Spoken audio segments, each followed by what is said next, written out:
Good day, darling people, and welcome to another episode of the Self-Care Diaries. It's so exciting to be with you, and thank you for the feedback that we've received from Shukri and Yoka and Lawrence interviews. We've got so many exciting ones still lined up. But today I'm very, very excited to have a fellow colleague as a speaker and a friend, Steve Johnson. Welcome. How are you? I'm very well, thank you. And it kind of fits in with the topic, is like wellness. So yeah, on top of the world, because I've just kind of taken a walk in the garden and feeling good. Oh, fantastic. Fantastic. It's lovely to have you with us today. So tell me, who is Steve Johnson?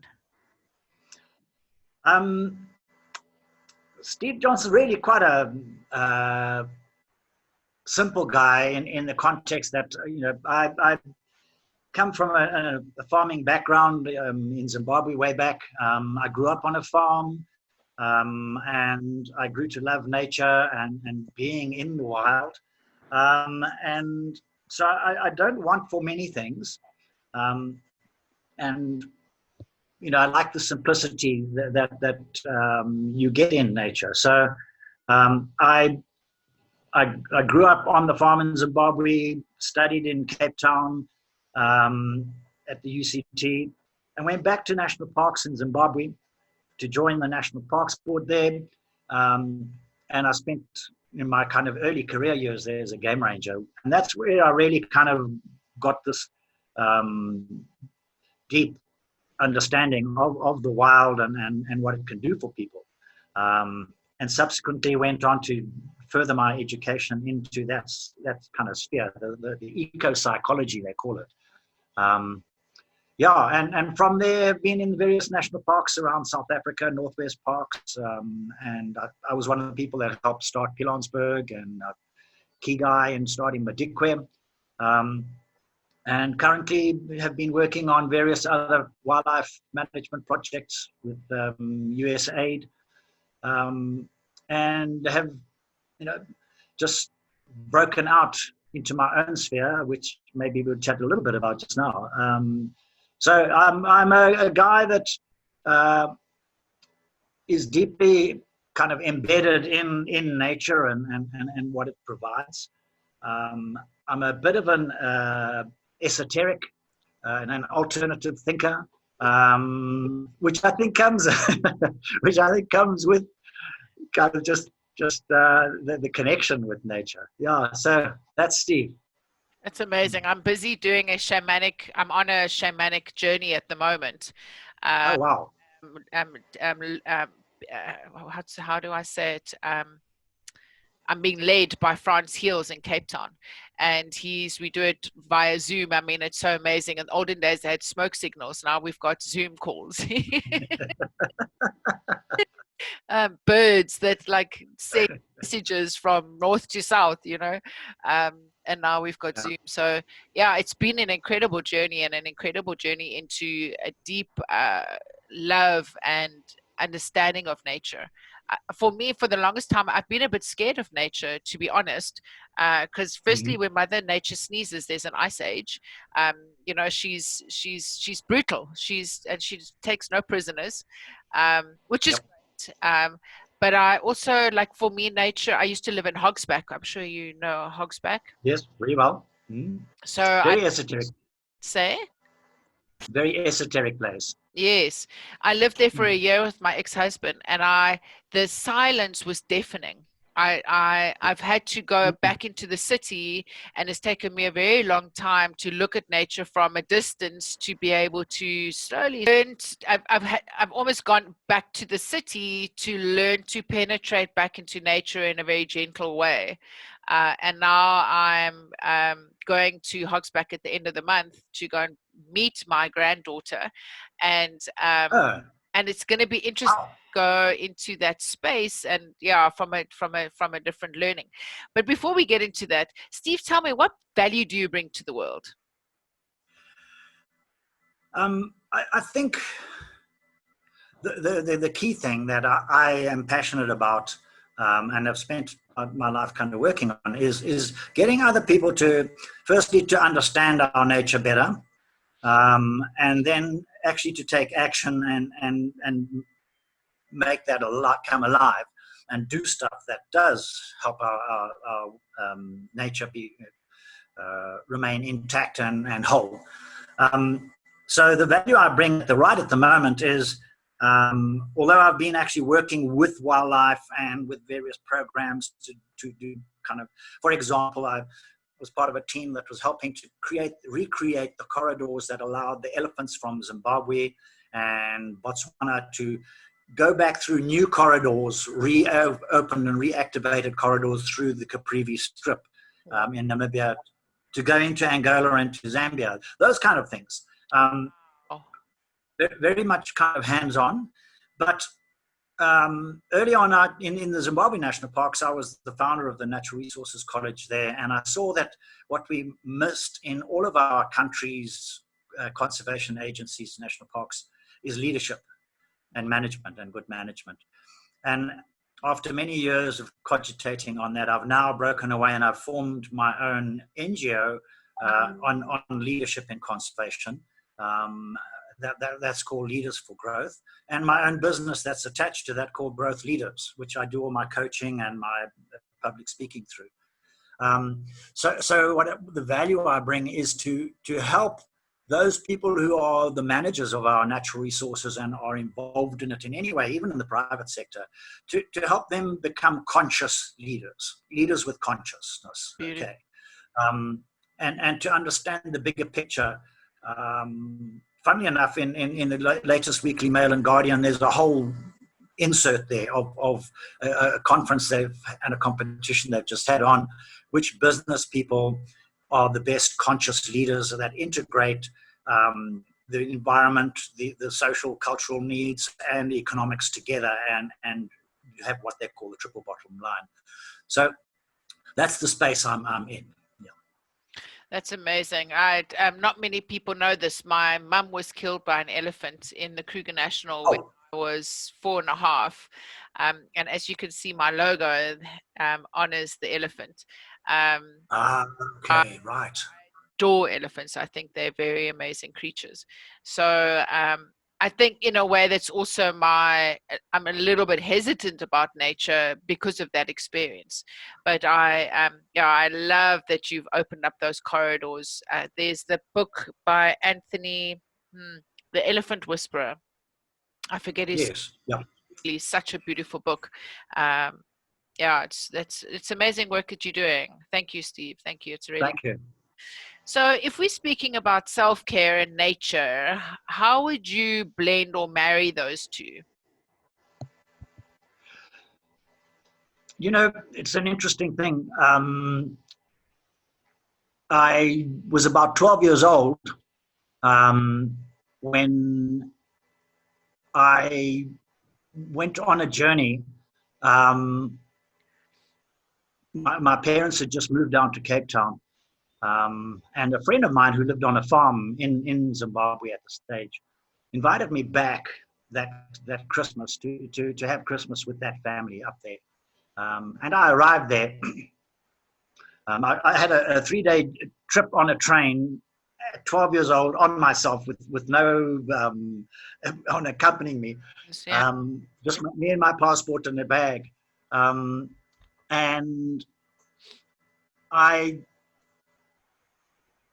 when I got to the farm, I realized that there were a whole bunch of other kids there as well. And they were from different, much wealthier backgrounds than myself. And I got ostracized somewhere, and you don't need to get into the details, but it really, really cut me deep.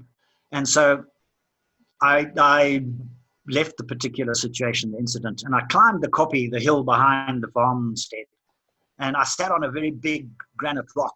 I was so furious and so felt so betrayed by the other kids. I'd come all that way from Cape Town to be with them, and they'd rejected me.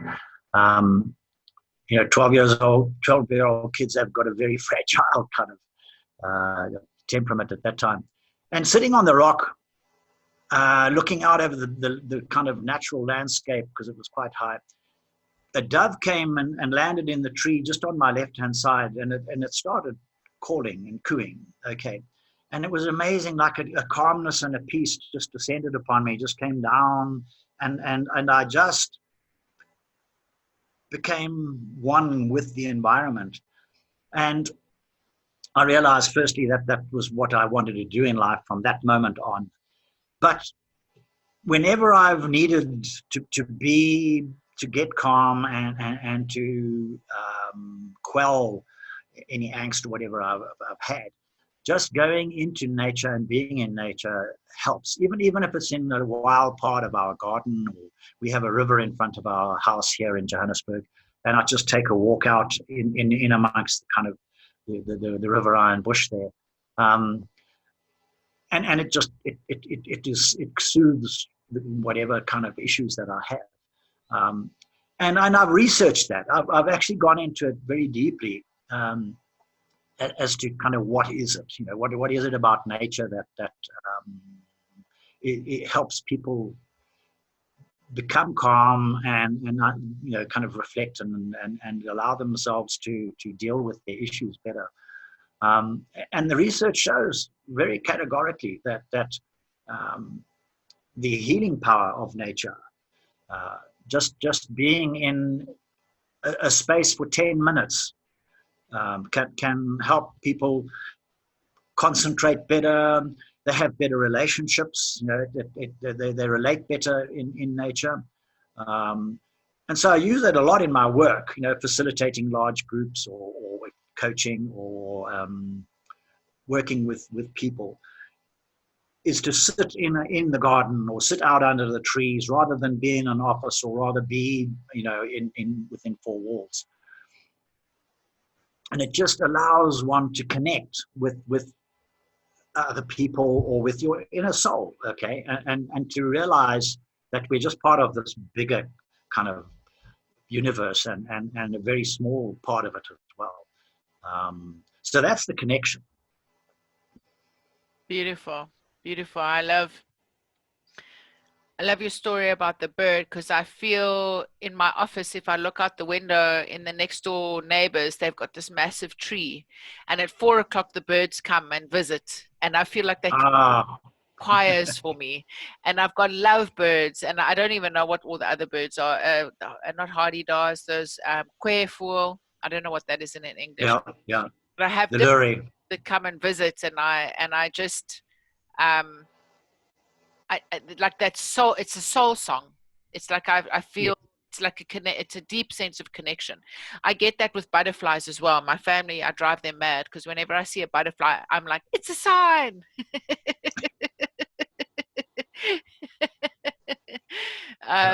So yeah, I mean, in ways I can see how nature has a frequency, an energy frequency that is deeply healing. I can see that. And I'm a tree hugger. I don't know if you're a tree hugger, but I'm an ex-hippie tree hugger. I'm not an ex-hippie. I am still a hippie at heart. Recovering drug addict and alcoholic. So I used to smoke loads of weed. That was like, I'm a hippie. That's my vibe. But I've learned that I can be a hippie. I don't have to smoke weed. I can still be a hippie, Yeah. Yeah, it's a mental thing, actually. Yeah. But funny enough, you talk about that. In my hippie days, I was actually at the University of Cape Town, UCT, and I remember distinctly, because the whole kind of meditation type thing, astral planing was one of the things at the time. I was sitting in the canteen at UCT, and there was this really hippie guru type guy with long hair and a white kind of robe gear with all kinds of cross stitching on it. And I looked for a place to sit, and it was opposite him. So we started chatting, and he got me talking about auto hypnosis, self hypnosis, to calm yourself down and to meditate and everything like that. And he taught me there then and then all of the tricks. I spent the whole of lunch, he just taught me it, and I've used it almost on a daily basis throughout my life since then. And if you use that in connection with being out in the wild or in a natural space, okay, where there's green trees, etc., it's like an ultimate way of really kind of calming yourself down and communing, not only with nature, but with yourself. And you as you were talking about the energy, and you get the vibrations to kind of balance out with nature. I'm not sure if you know Swami Muji. He's from Jamaica. But I was watching one of his videos today. You Google him, Mooji. He's amazing. And he was actually talking about who am I, as somebody in the universe. And it was a fascinating thing, talking about if you're out there under the trees, or etc. What are you? What am I amongst what has been created? Okay. And it's a wonderful thing to just sit under a tree and think about: is who am I? What am I? Yeah. Yeah. That's beautiful. And like how we connected to the cosmos, and how we connected to the universe, and how we connected to ourselves. The tripod, self-care tripod model that I teach, whereas it's the three aspects of it is: how do we authentically connect to ourselves? How do we authentically connect to our tribe, our people? And that's not necessarily family, but the people that we've chosen in our lives. And then the third is: how do we authentically connect to the sacred? And I think nature forms part of that sacred. Yep. So how do we give ourselves the opportunity to go and connect to that? I mean, I love the buzz in Joburg. I absolutely love the buzz in Joburg. And I put it down to two things. The energy of money. I think money has its own energy, and it flows. But most importantly, we're the biggest man-made forest in the world, if I'm correct. Yes. Yep.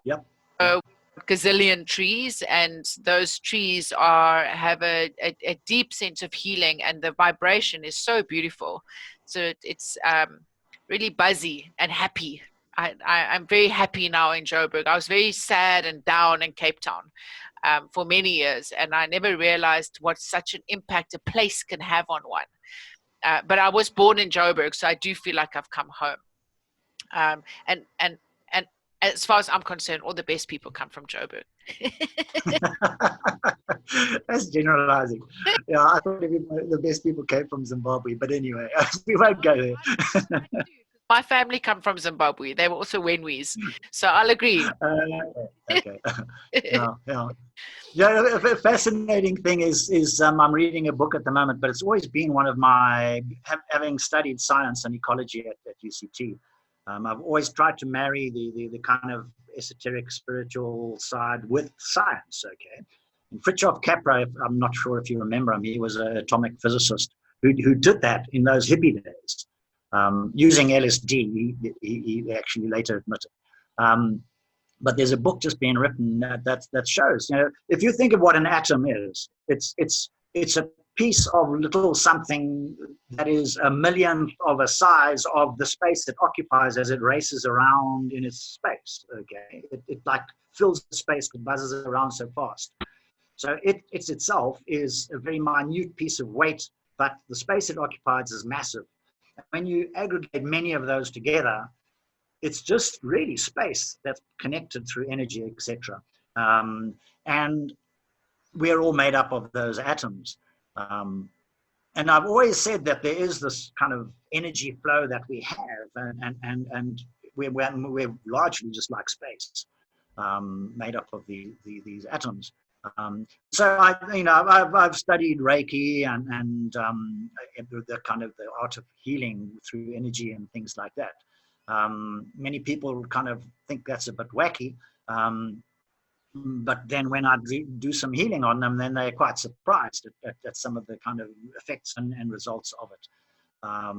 And that's a form of healing as well, is in that Reiki process is giving back to heal that person as much as kind of you are healing somebody, you getting something out of that with the intertransference of energy. So that's another way that I kind of look after my health and my well-being. It's beautiful. It's really beautiful. Tell me, what is your latest passion project? The latest passion project, is like a mixture. So I left the kind of consulting wildlife side of things largely to start this leadership program. And then I happened by happenstance to come across Jacques de Villiers, who inveigled me to go on a boot camp that you were there. And that kind of changed my trajectory in life, because that was a boot camp in public speaking. And I'd for a long time, because I speak a lot at public gatherings and things, had wanted to become a professional public speaker. So I through that boot camp and interacting with people such as yourself, have now joined the Professional Speakers Association of South Africa and become a member there. And where the universe has taken me at the same time, because I've been in very many executive management positions in wildlife agencies, I've just inherently been coaching and mentoring people. So I've just 2 days ago completed my course in coaching at the UCT. Wow. And so the three actually work in a triangle. So you have the coaching, you have the training in the leadership, and you have the public speaking. They feed each other. So that's my passion project at the moment, is to make it actually work. Yeah, and get off the ground. Yeah. So very excited about that. And how can people get hold of you, Steve? My website is growthleaders.co.za. So it's all one word, Growth Leaders. And then if they want to connect to me by my email, it's sjohnson@growthleaders.co.za. Or they can phone me on 083-229-4258. Okay, amazing. And dialing in from international, it's +27, and then drop the 0. Correct. Right? But I'll that's so exciting. Thank you. And so, what thought would you like to leave with our viewers today? Well, the exciting thing is that the way I do my coaching and public speaking is all relating to nature, as you alluded to as we started. I have so many wonderful stories of what happened with me with wildlife incidents and being chased by a buffalo and elephant and lion and all sorts of things, or just watching them in their behavior. And I bring all of that into my coaching and everything. And the thought I want everybody to go away with is just to understand, especially with COVID-19, the interconnectedness of all of the things we do. And that's why I pick on nature so much, of the connectedness that we have, universally and here in our world, in that whatever you do has an impact of some level somewhere else. The COVID-19 pandemic started with a person with a virus somewhere in China, here. And yet that's had massive global implications. And so just the way things are all fit together, and how you behave and how you think and how you treat other people, all has a knock-on effect of some kind.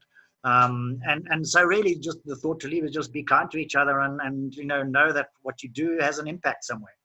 Yeah, like the butterfly effect. They talk about the butterfly effect. That's so exactly. Thank you, Steve. It's been really lovely to have you on the Self-Care Diaries, and I really recommend that people get hold of you for your leadership training. I can imagine it must be really brilliant. I'll be sure to put your details in the link.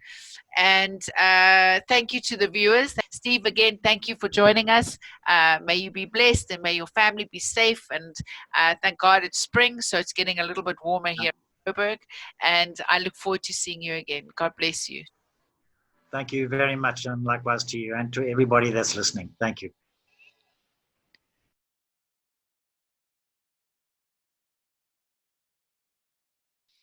Good day, and I hope you're well.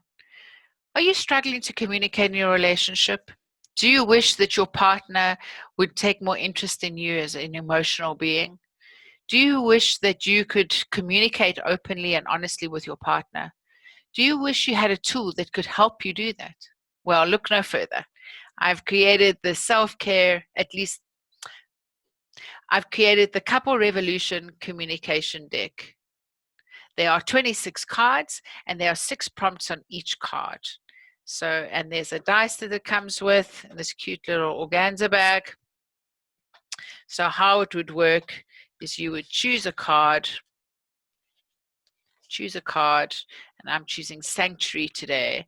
Today I'm introspective and quiet is the mantra at the top of the card. And then you'll see there's 6 prompts on the card, and I take the dice, I throw the dice, and I got a 3. And the one that I'm getting today is take some time out and write in your journal. So you would take time out and write in your journal, and you might then share that with your partner, what you've written in your journal if you wanted to, or take some time out together, and or talk about in what ways could you take some time out. So these are just an interesting way of being able to connect and communicate with each other and really deeply listen to each other's needs and wants.